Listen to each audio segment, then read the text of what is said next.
Kita tampilkan podcast kali ini, Kriket. Kebebasan lahirkan inspirasi kreatif anak.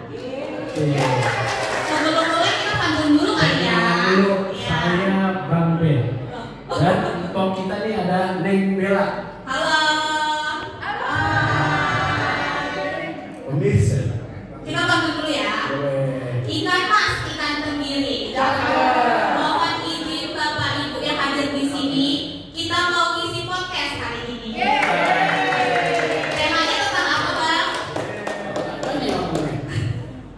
Kreativitas anak ya. Tentang partisipasi anak melalui konten digital ya.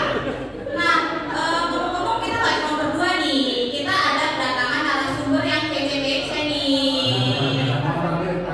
Cakep-cakep nih, Bang Ben tunjukkan dulu saya. Nih, yang pertama ada Ibu Saroh dari aktivis perlindungan anak dan fasilitator literasi digital. Yang kedua ada Bu Ratna sebagai perwakilan Kominfo. Halo. Aduh. Lalu ada Ibu Rita juga dari perwakilan Kominfo. Apa dong? Yang Bu Eni ada di guru SMP dan pembina klub podcast sekolah. Terus ini ada yang imut-imut nih, masih umur 14 tahun. SMP kelas 9 ada Adek Dewi. Lalu yang terakhir ada pembimbing dari Adek Dewi yaitu Pak Bahrul. Pak Andri. Duduk semuanya duduk.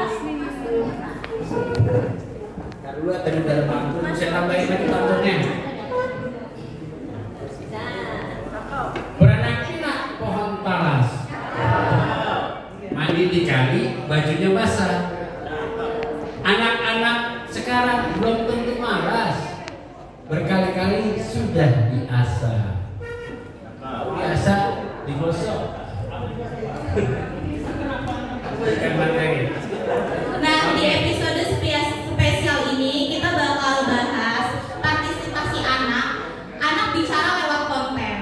Gimana sih anak-anak bisa menyuarakan pendapat dan bikin perubahan lewat media digital? Nah, mungkin bisa dimulai dari Ibu Saroh nih, dari aktivis perlindungan anak. Ya, terima kasih. Kenapa anak perlu didengar melalui konten?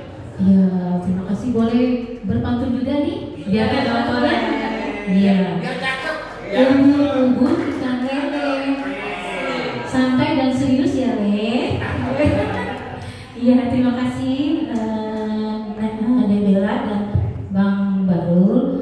Ya, kita karena konten ini kan salah satu alat informasi penyampaian masyarakat, apalagi pada saat ini kita perlu sekali memberikan kebebasan kepada anak-anak tentang konten penyebaran informasi yang sehat yang sehat dan juga Ibu ngejelasin sama juga. oh iya ya Iya. karena konten itu perlu sekali karena bisa menjadikan sarana informasi secara digital, tapi digitalnya yang sehat, perlu pantauan juga ya, untuk bahkan juga menjadi bahan masukan dari teman-teman anak-anak yang masa-masa sekarang perlu medsos, karena sekarang zamannya medsos ya kan. Ada contoh juga ya, kayak gimana sih contohnya? Ya, contohnya tentang terkait konten informasi kegiatan-kegiatan mereka, misalnya dalam literasi digital, ya bisa aja membuka literasi digital melalui medsos, karena perpustakaan juga punya e-perpus ya, karena e-perpus secara membaca secara digital, jadi membaca itu tidak hanya di perpus tapi di lingkungan sekitar, di tempat, apalagi yang jauh mana. Mungkin itu aja. Berarti yang perlu digarisbawahi adalah bukan dilarang, tapi butuh pendampingan.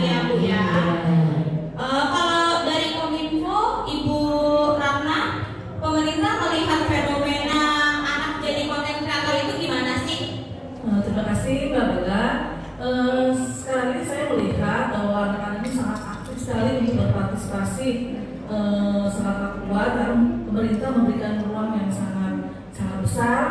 Tetapi hal ini harus dibarengi dengan literasi digital. Karena memang era digital kita memerlukan jangan hanya sekedar anak sekarang viral gitu ya, follower gitu. Tidak seperti itu.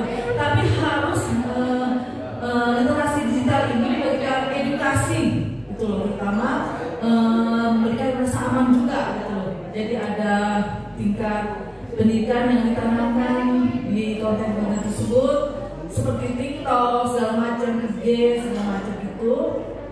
Saya sangat mendukung. Kalau dari Ibu Rita dari Diskominfo juga apa ada yang mau ditambahkan? Ya, terima kasih Kak Bella sama Bang Ben.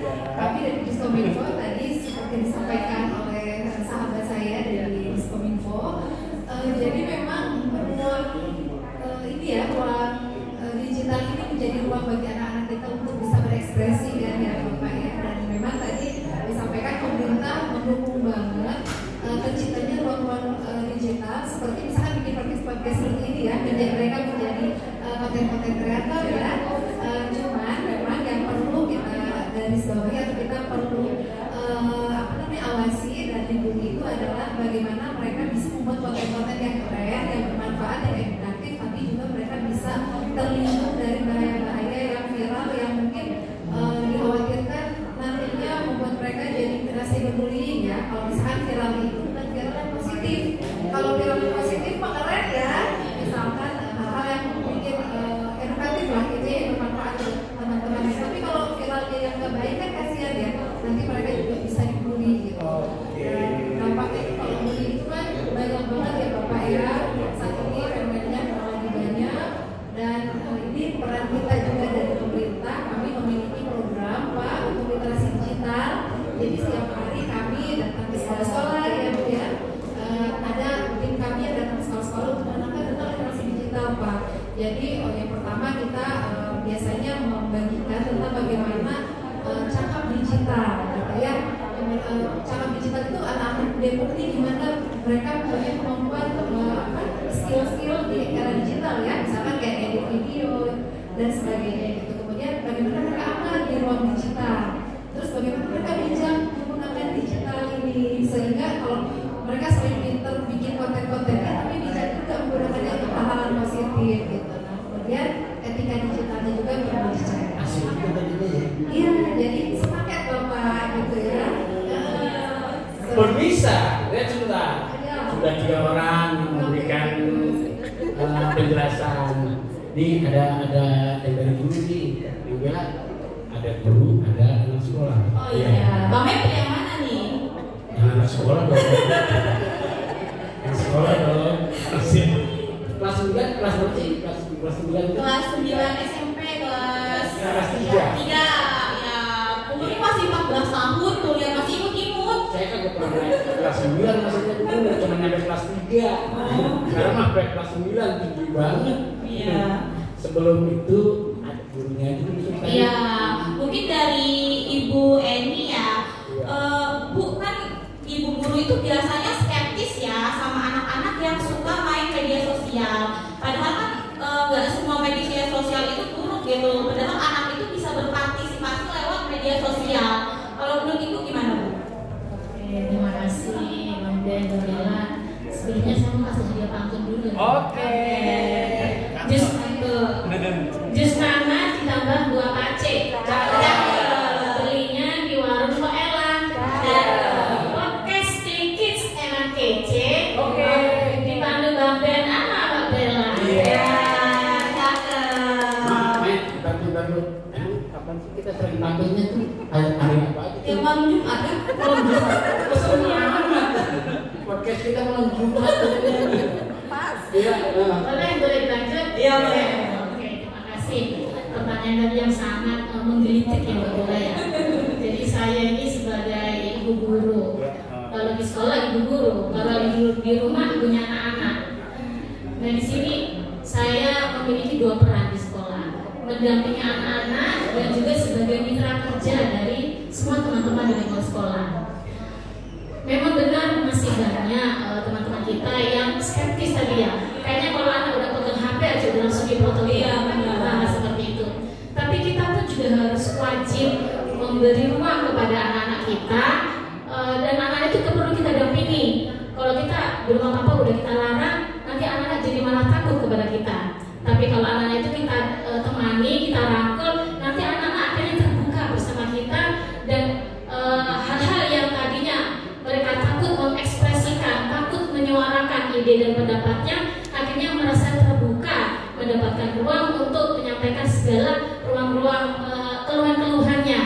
Kalau tidak kita beri ruang, khawatirnya nih malah justru menulis di medsos-medsos yang nantinya ujungnya tidak bertanggung jawab, dan parahnya nih, parah ya kalau ditanggapi sama orang-orang yang tidak bertanggung jawab. Kan kita pernah dengar tuh ya, ada banyak kasus anak-anak mengeluh di medsos ditanggapi oleh orang yang tidak bertanggung jawab, akhirnya banyak kejadian-kejadian adalah kenal dengan sugar daddy lah, sugar mommy dan lain-lain. Itu adalah anak-anak yang tidak mendapatkan ruang untuk menyuarakan isi hatinya. Seperti itu Bang Ben, Mbak Bella.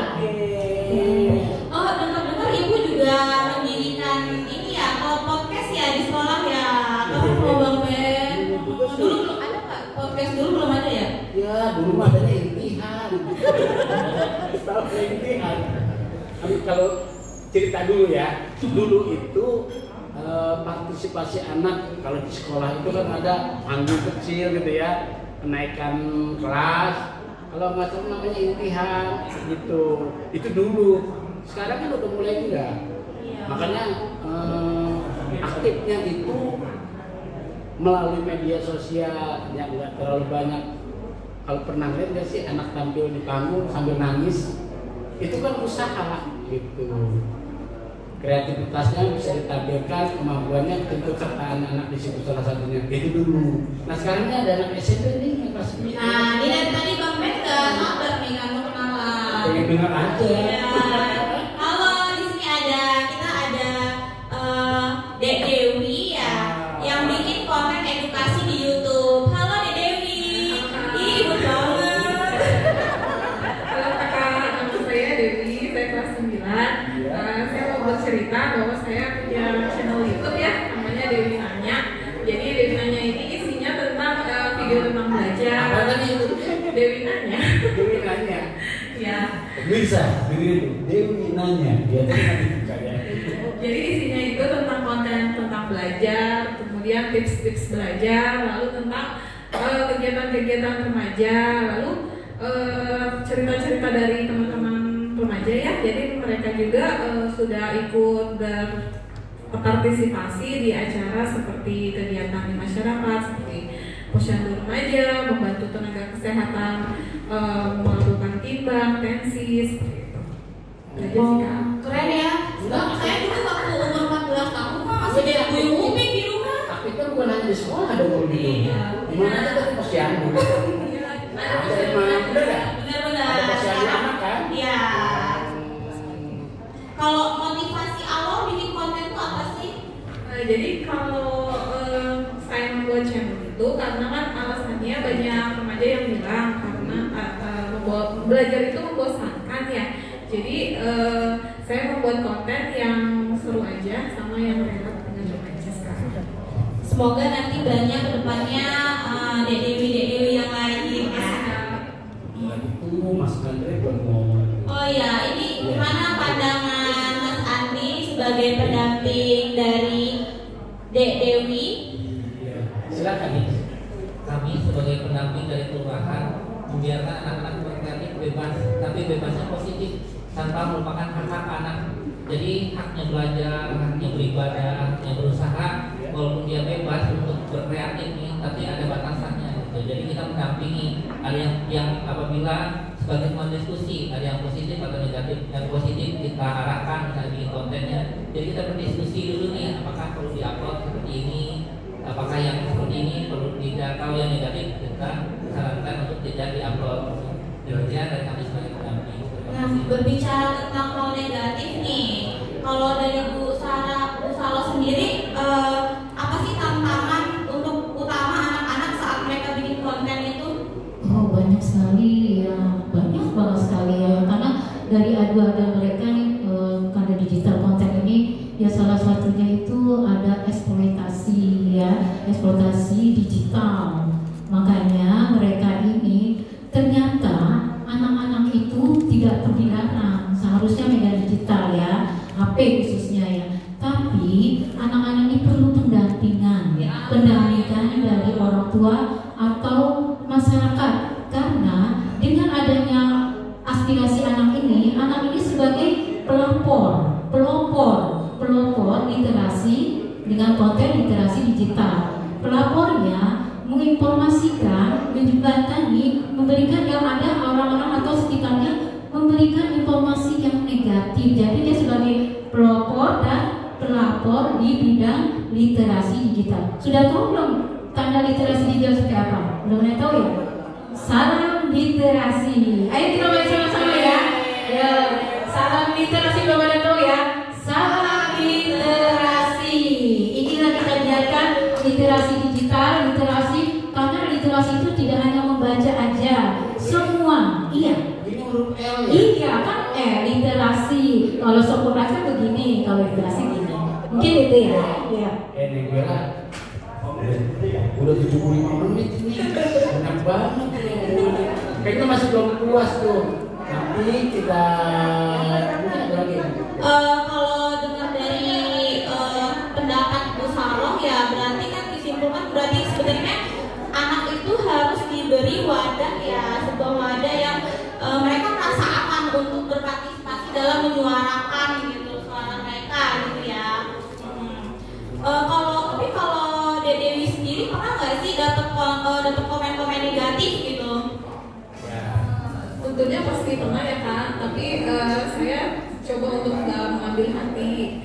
Lalu apa yang saya alami, misal ada komentar tidak baik, saya biasanya cerita ke orang tua atau ke guru. Nanti mereka biasanya kasih masukan dan Waktu-waktu apa aja tuh? Oh iya, maksudnya ganggu jam belajar Jam belajar enggak? tentunya pasti di luar jam sekolah ya Pak. Karena saya sebenarnya itu kan bukan pekerjaan utama, tapi itu hobi saja.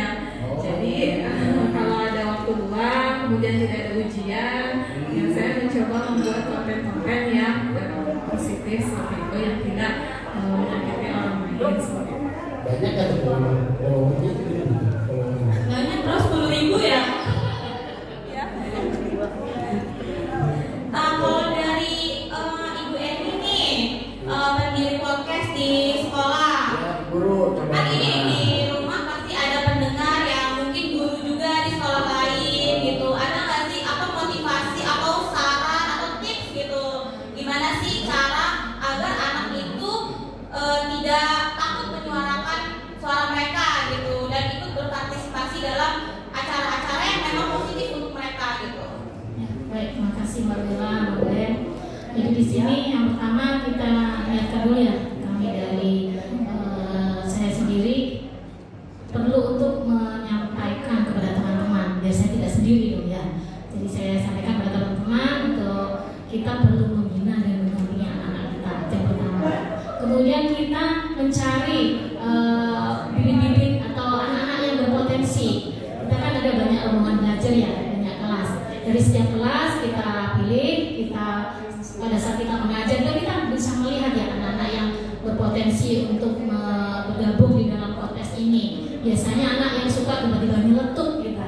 Itu biasanya ada hal-hal yang dia ingin menyampaikan sesuatu tapi kok tidak diberi kesempatan nih. Nah, seperti itu. Jadi kita ambil, kita kumpulkan, kemudian kita buat temanya. Jadi kita ambil tema-tema yang lagi tren, tapi tentunya kuncinya adalah tema-tema yang positif. Dan ini tema-temanya bukan hanya yang formal saja, tapi tema-tema yang non formal, seperti hal-hal yang ini nih biasanya anak suka jadi gosipan anak-anak murid itu, guru yang dalam tanda kutip kedengaran sepatunya aja kita anak-anak sudah langsung takut. Jadi kurang termotivasi untuk belajar. Itu juga jadi bagian untuk obrolan di podcast kita, mencairkan suasana belajar agar di kelas itu tidak ada guru yang ditakuti, tapi belajar itu sangat menyenangkan dan ini menjadi ruang bagi anak-anak bahwa kita ini suara kita ini adalah didengar loh. Nah, seperti itu kita menyampaikan pada teman-teman semua guru khususnya di kesiswaan, kemudian kita cari anak-anak yang berpotensi, dari mereka akhirnya mereka bersuara menyatakan kepada teman-temannya. Biasanya suara dari teman sebaya itu sangat didengar, karena kalau dari guru atau yang lebih tua kayaknya ini apaan sih, bahasa anak begitu ya. Tapi kalau teman sebaya, oh gitu, benar ya, ya gabung. Nah, alhamdulillah akhirnya podcast di sekolah kami semakin tersebar dan sudah ada beberapa sekolah yang ingin mengadakan studi tiru kepada lembaga kami, seperti itu Mbak Bella. Bang Ben, saya ini selaku dari pemerintahan ya Kominfo, dengan Bu Eni tadi bercerita program-program di sekolah, tentunya kami sebagai pemerintah sangat mendukung nih program yang sudah dikerjakan di sekolah, terutama di SMP berapa nih? SMP 17 atau 18? Nah, itu harapan saya nih, bukan harapan saya, harapan pemerintah ya, kita nih ya ada itu loh, duta literasi digital gitu loh. Oh selama ini belum? Belum ya? Belum. Duta baca sudah ada ya? Ya. Duta literasi digital harus ada nih. Baru bahasa informasinya. Ya, ya. Ya itu ya. Gitu. Mungkin tambahan lagi untuk literasi, mungkin tidak hanya di sekolah aja ya, tapi di taman-taman RW, yaitu taman baca masyarakat. Karena tiang di sekolah kan dia formal, kalau taman bacaan kan non formal. Nah, bentuknya udah ada loh. Kita TBM kita di Kota Depok itu kurang lebih hampir 130. Nah, kita lagi menggiatkan itu, salah satunya membudayakan gemar membaca, ya melalui buku, melalui digital, dan melalui apapun itu di taman baca masyarakat. Ya, udah banyak taman baca masyarakat. Belum tahu ya Babe ya? Berarti nanti Babe nanjak langsung ke RT RW ya. Karena di setiap taman baca itu ada 2 ya, biasanya di RW. Oke, itu ya. Kayaknya masih banyak lagi sih informasi. Waktunya nih ya, kan tidak dikit lagi. Bang Ben terakhir Bang Ben. Kasih lagi. Oke, kasih waktu dan benar-benar Terakhir Bang Ben. Oke, siap. Bang Ben, kita kan pengen podcast kita ini, terutama saya dari sekolah ya, pengen agar anak-anak semakin bersemangat. Jadi kalau anak-anak bersemangat itu hal yang positif, akhirnya mengurangi atau mengeliminasi hal yang negatif. Betul. Aura dan yang lainnya. Apa nih Bang Ben dijadwalin podcast Kids bersama dengan podcastnya Elvinanya dengan proses sekolah saya ini, dan kita berkolaborasi. Nanti kita jadwalin, kita keliling deh, ya. Untuk sementara baru 1 sekolahnya kita tampilin sama muridnya lagi kelas 9. Semangat nih Bang Ben. Kelas 9 gitu. Nanti kita jadwalin kapan kita untuk nampilin lagi. Tapi untuk yang sementara yang sudah berjalan malam Jumat sih katanya ya. Jamnya nanti diatur demikian rupa. Gimana nih? Obrolan hari ini tuh sangat membuka mata kita ya, bahwa anak-anak tuh punya suara, dan konten digital itu bisa jadi alat perubahan ya kalau dilakukan dengan bijak gitu Bang Ben. Yang di sekolah ada, di RW ada, banyak juga tadi di RW itu. Iya ternyata. Makanya itulah literasi. Pemirsa, ada lagi ya? Terima kasih untuk para narasumber hari ini, keren banget loh ya. Kita cukupkan dulu ya. Ya. Ini podcastnya. Oke. Karena waktunya udah cukup juga nih.